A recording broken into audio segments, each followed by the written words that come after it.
If you look at the world today, the tribulations, the trials, every war that we have, every bit of suffering all over the world, it's rooted in human hearts.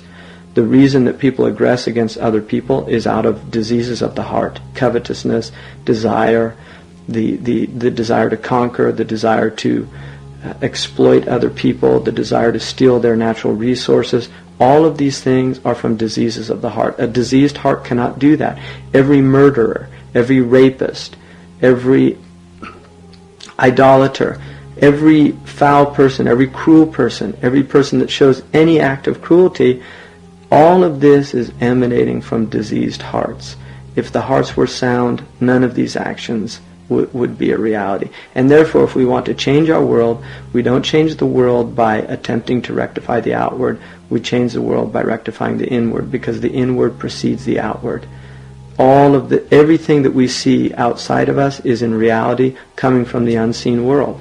It's from the unseen world that the phenomenal world emerges, and it's from the unseen realm of our hearts that all actions emerge. And so if we want to rectify our actions, we have to first rectify our hearts.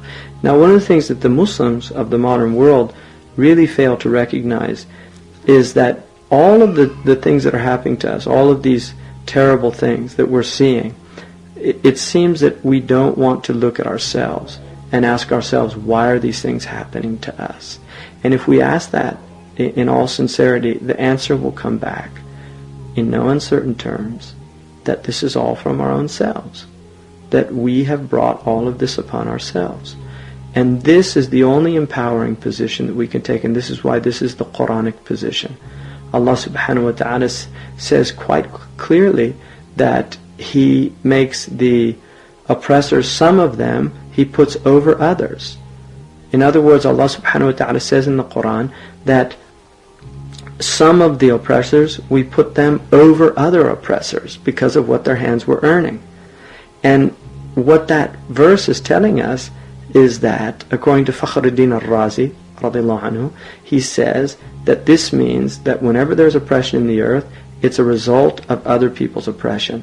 So those people who are aggressed upon are in fact being aggressed upon because of their own oppression. Now, this is obviously not the case for tribulation. There are definitely times when mu'minun are tried, but if they respond accordingly with patience and perseverance, Allah will always give them victory. And this is why the Prophet ﷺ was in Mecca.